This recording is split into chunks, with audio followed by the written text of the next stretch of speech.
This is the sound of a harsh reality in Turkey today. A tenant and a landlord in a heated clash. Just one of many unfolding across the country. In 2023 alone, these conflicts turned deadly, leaving 11 people dead and 46 injured. But this isn't just about one apartment or one lease. It's a symptom of a much deeper crisis.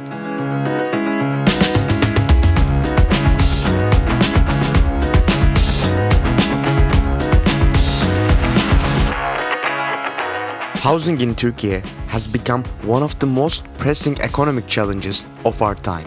Soaring property prices and skyrocketing rents have pushed millions into uncertainty. But how did we get here? Who is responsible? And most importantly, what can be done to solve this crisis in favor of the people? Welcome to the Orient Brief. I'm your host, Ahmetcan Uzlaşık. Today, we are diving deep into one of the most contentious and urgent issues in Turkey: housing.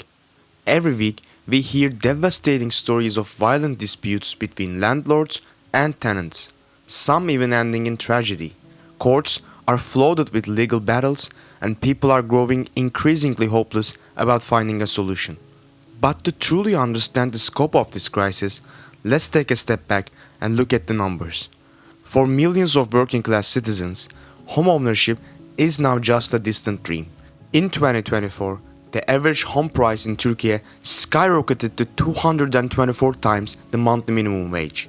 That means even if you saved every lira you earned, it will take decades to afford a home. According to Turkish Statistical Institute, total home sales in 2024 increased by 20.6%, reaching 1.48 million units. However, there's a sharp contrast in who is buying. While mortgage-backed sales dropped by 10.8%, first-time home purchases surged by 27.6%. Why? Because the ultra-rich can afford to pay in cash, while ordinary citizens struggle with impossible mortgage rates. Another important nuance here is the renting. More people are renting than ever before. In 2014, 61.1% of the population owned their home. Today, that number has dropped to 56.1%, while the percentage of renters has climbed to 28%. At the same time, rental prices have exploded, making it nearly as difficult to rent as it is to buy. In major cities like Istanbul, Ankara and Izmir, rent hikes are over 100%. When we compare Turkey to the rest of the world, the picture becomes even more alarming. A global housing affordability index shows that Turkey ranks first in terms of housing inaccessibility, with home prices equal to 81.45% of average income. Other challenging markets include Nepal, India, Indonesia, Armenia, and South Korea. But this crisis is not just about home ownership, it's also about the quality of housing. According to the latest statistics, 32% of Turkey's population lives in poor quality housing, dealing with leaking roofs, damp walls, and deteriorating infrastructure. For those with lower incomes, the situation is even worse. Nearly half of them are forced to live in substandard conditions. Meanwhile, social housing programs like TOKİ and Emlak Konut, which were supposed to provide affordable homes, now demand a minimum monthly payment 3 times the minimum wage, completely out of reach for low-income citizens.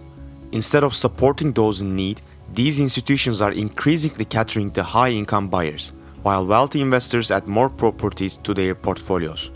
To break this crisis down even further, we turn to economist Tansel Güçlü, who will help us understand the root causes and possible solutions. In really addressing the housing crisis, we first need to understand what's causing it.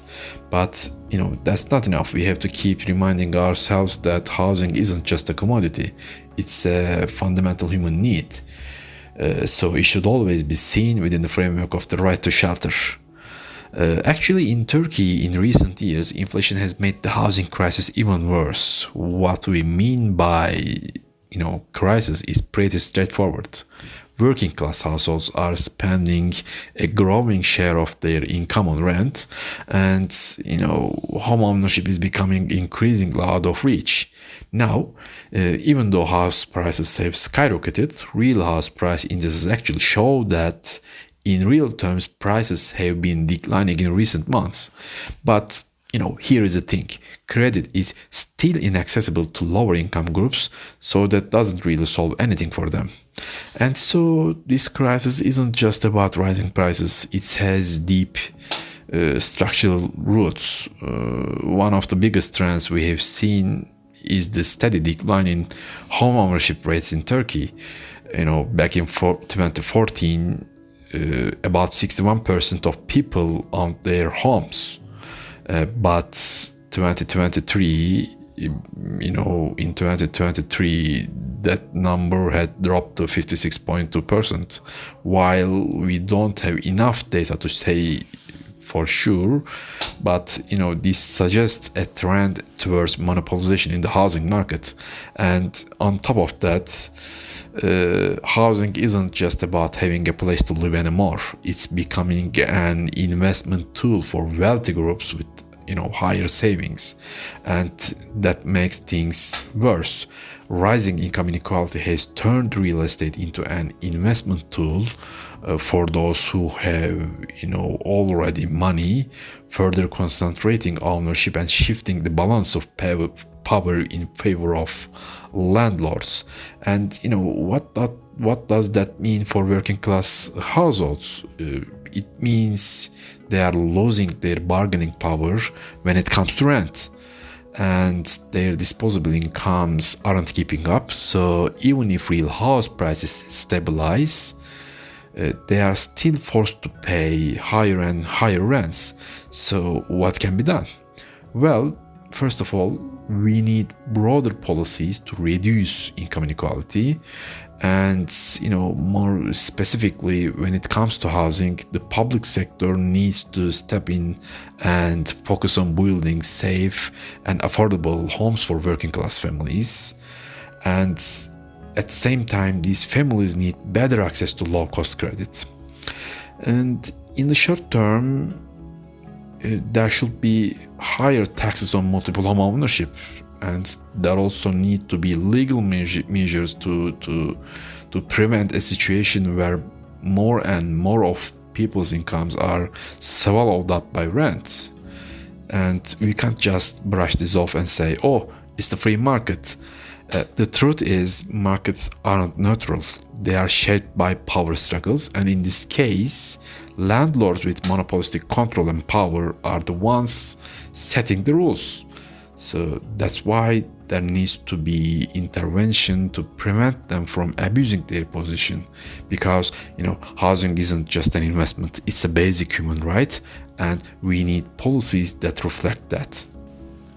So what can be done to fix this broken system?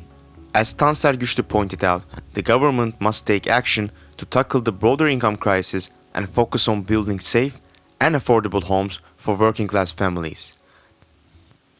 The crisis will not solve itself, and without intervention, the gap between the wealthy and the working class will only grow. Stay tuned for more episodes of the Orient Brief, where we break down the issues that shape our world. Until next time.